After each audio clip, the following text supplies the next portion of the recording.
נציבי יום, משפחת אלישע, יזכו לחזרה בתשובה שלמה, בריאות, עושר ועושר, וכן לכלל עם ישראל בגאולה שלמה בקרוב, אמן ואמן.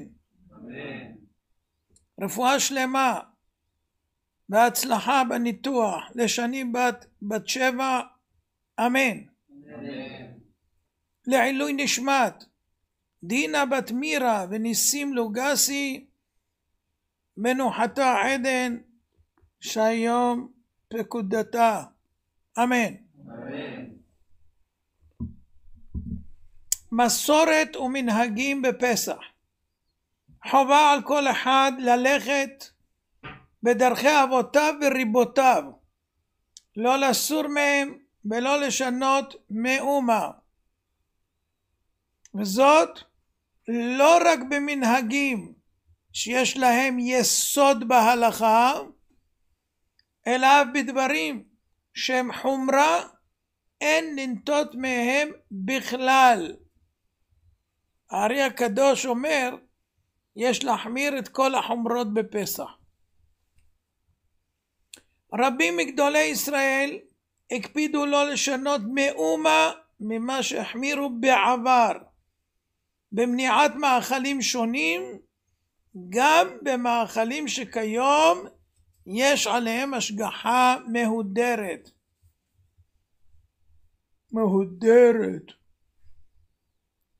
לדוגמה, היום עושים עוגיות ממש כמו של חמץ, בהשגחות שקוראים להם מהודרת, כמו של מחמוד ובית יוסף וזה. אתה ממש כאילו אוכל עוגיות של יום חול רגיל. אז לא שינו ממה שנהגו קודם, והכל זה ביזנס, כסף. לעשות שכמה שפחות ייראה פסח, כמה שיותר ייראה יום חול, כאילו לא חסר כלום, אפשר להשיג הכל כמו בחול. אוי ואבוי, זה מהודרת. יש מקפידים לכן לא לאכול מאכלים הדומים במראה למאכלי חמץ.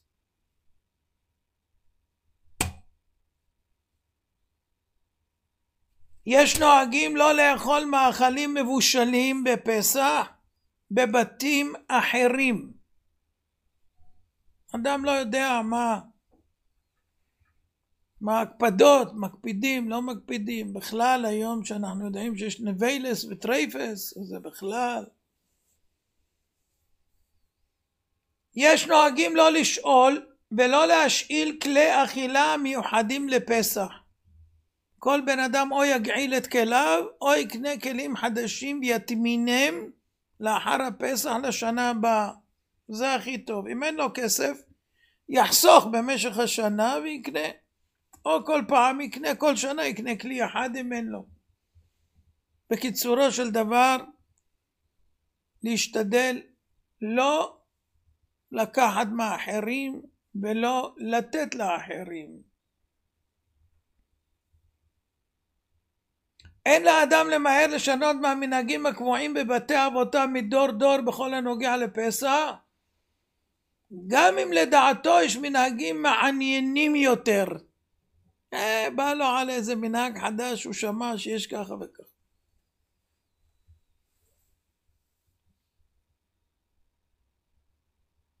ראוי להימלט מלשוחח על השינוי של המנהגים שלך ביחס לחברך, לא להיגרר לניצוח מדנים וקנטורים.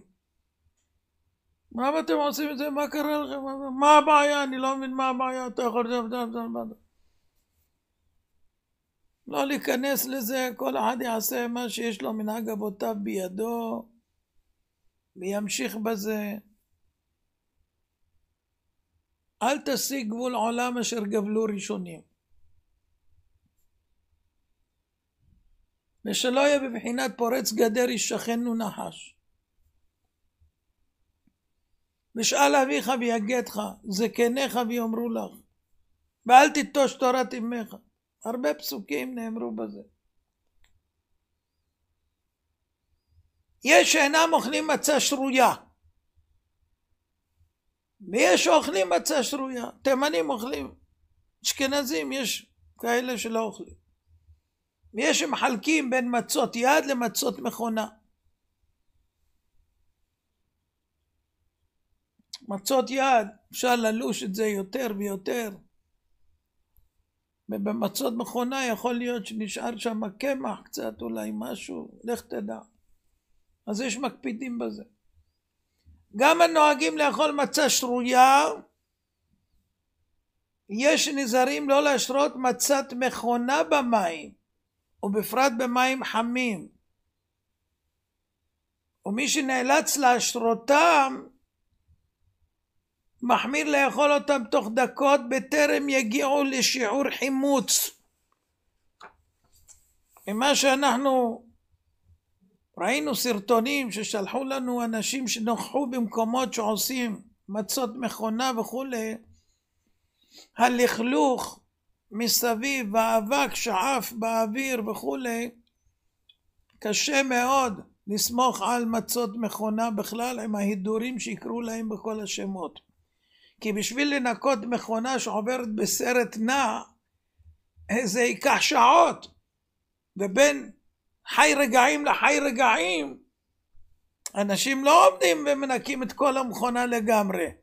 זה הפסד ממון, הם מפסידים ממון. כי אם לא עושים טיק טיק טיק טיק טיק טיק טיק, אז הבית חרושת מפסיד.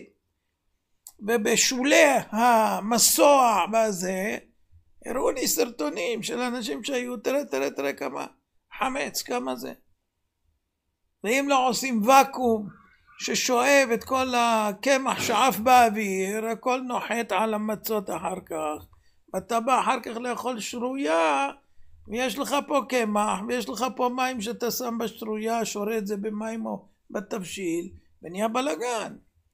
אז לכן יש כאלה מקפידים לא לאכול שרויה באיך קוראים, במצות מכונה, יותר מאשר של יד.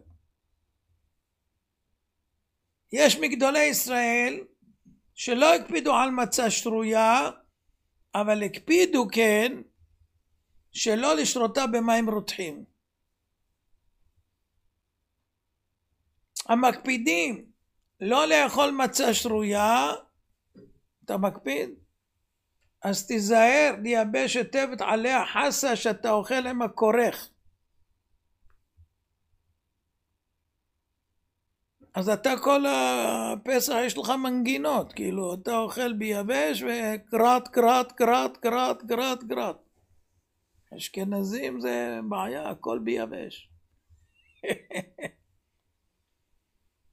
התימנים יש להם מצות רכות, מתקפלות ככה, אתה אוכל שתי כזתות כאלה, גומר בשתי דקות את השתי כזתות הראשונות, צ'יק צ'ק. לדעת המהריל, מי שאוכל קטניות, והוא מהקהילות שנהגו להחמיר בזה, הרי הוא עובר בלאו דלא דסור, וכל העובר על דברי החכמים חייב מיתה בידי שמיים. אתה אוכל קטניות? אז תיזהר, כתוב פה מי שאוכל קטניות והוא מהקהילות שנהגו להחמיר, אתה לא יכול להחליט שאתה תימוני עכשיו או ספרדי. זה עובר בלאו דלא דסור.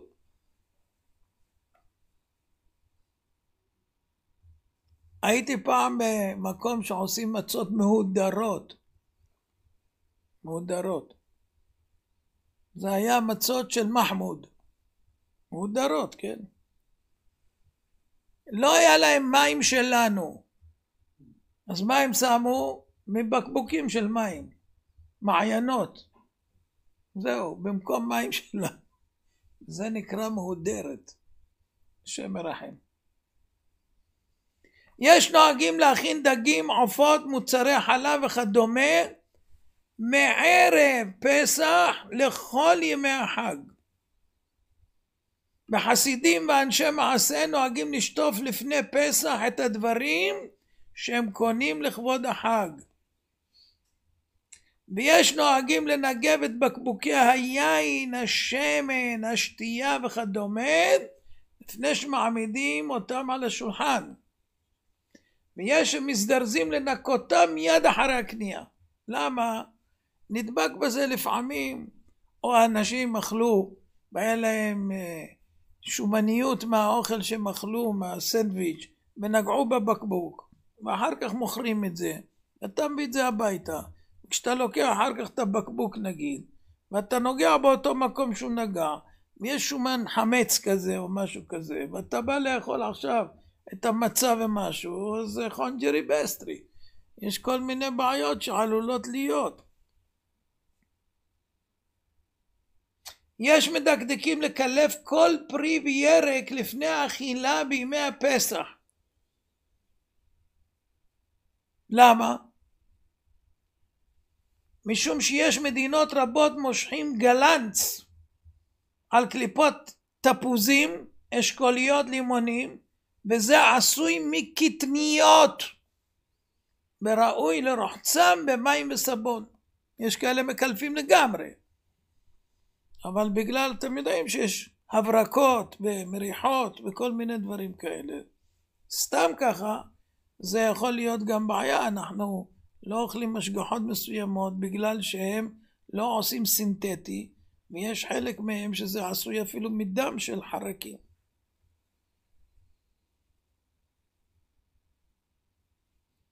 יש מקפידים לקלף את הפירות והירקות רק שאפשר בכך. כאלה שקשה לקולפם, רוחצים אותם היטב היטב.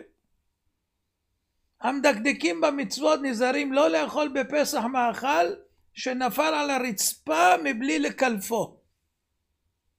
למה?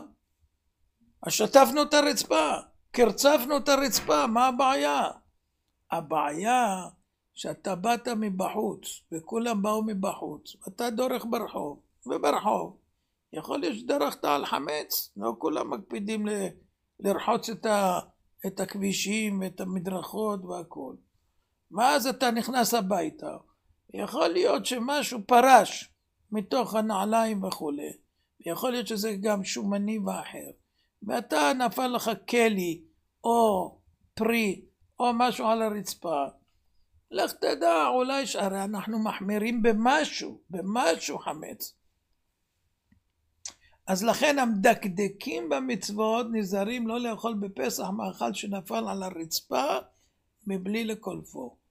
אפילו אם אין כלום, עצם זה שאתה מחמיר בכל החומרות שאפשר, כמו שאומר הארי, בשמיים זה נחשב מאוד שאתה נזהר בכל אופן ונותן דעתך על כל מיני סיטואציות שעלולות לקרות להכשיל אותך. אם היה לך בצל והוא התגלגל על מדרגות שהן לא נקיות לפסח, יש לקלפו. סכו"ם בצלחות וכלי אכילה אחרים שנפלו על הרצפה, נהגו רבים לא להשתמש מבלי לשטוף. רבים נוהגים לא להניח קדרה רותחת על הרצפה בפסח. הכל מאותם עניינים. המדקדקים, שימו לב, אינם מכניסים ביצים עם קליפה לתוך החמין, אלא מכניסים אותם בתוך ניילון, או מבשלים אותם בנפרד. אתם יודעים מאיפה לוקחים את זה? מהלול, נכון? ואתם יודעים מה יש בלול? הרבה חיטה והרבה סעורים והרבה. יש מקפידים לנקות את הביצים ולאחסן אותם במקרר או בקערות נקיות לפסח. המדקדקים לא מניחים תבניות ביצים על שולחנות אכילה, מחשש שבקרטונים האלה נדבק משהו חמץ מלולי התורנגולים. מצאתי מקור שאומרים תורנגולים כמו התימנים. במחילתא דרבי שמעון בר יוחאי, שלחתי את זה בקבוצות, כתוב תורנגולים עם בב. המדקדקים התימנים האלה בלי עין הרע. טוב, אז זה פחות או יותר הכיוון, וכל אחד ידע לשמור על החומרות והמנהגים, ואל תיטוש תורת אמך, ולא להתווכח ולא שום דבר, לשבח כל יהודי ויהודי שמחמיר, אשריו ואשרי חלקו, וכו' וכו' וכו'. יש כאלה שאומרים, זה מה מנקים חודש לפני, וזה מזלזלים, וזה, מה יש שם בזה בחלונות, מה יש בתריסים, מה יש עצם זה שכל בית וכל אישה וילדים ובעל וכל מי שמצטרף לעשות ניקיונות זה לבער את החמץ. אנחנו, הרי כל הפעולות, כל העניין של החמץ זה כנגד צור שבעיסה. אנחנו לא רוצים אפילו כלום, שארית של כלום. בעצם זה שהאדם זה יהיה לו קל אחר כך גם לבער את החמץ האמיתי, את יצר הרע. אבל אם הוא מחפף פה ופה ופה. נכנסתי לאיזה חדר וראיתי חלונות, מה זה ג'יפ והכל זה. אז אני שואל את הבן אדם, איך אתה יכול לחיות ככה ולראות ככה את החלון, תראה איך החלון. ביום חול, לא בפסח. ביום חול. הוא אומר, מה, אני ניקיתי לפני 3 חודשים. לא יאומן כי יסופר. איפה חוש הניקיון, קצת משהו, זה שבן אדם ככה. סטריליזציה, משהו. זה אופי. צריך אופי. טוב, אנחנו נגיד לקדוש ברוך הוא תודה שנותן לנו חגים. שהי פהי, שבת היום, פסח היום. אומות העולם מתעצבנים שיש לנו יותר מדי חגים. חלק זה על חשבונם. אז כואב להם. אנחנו שמחים שהקדוש ברוך הוא נותן לנו מועדים לשמחה, חגים וזמנים לששון. ועל זה אנחנו מודים לו. הכל יודוך, והכל ישבחוך, והכל יאמרו, אין קדוש כשם. הכל יודוך, והכל ישבחוך, והכל יאמרו, אין קדוש כשם. הכל יודוך, והכל ישבחוך, והכל יאמרו, אין קדוש כשם. הכל יודוך, והכל ישבחוך, והכל יאמרו, אין קדוש כשם. תזכו למצוות, שיהיה לכם יום טוב, בריאות והצלחה.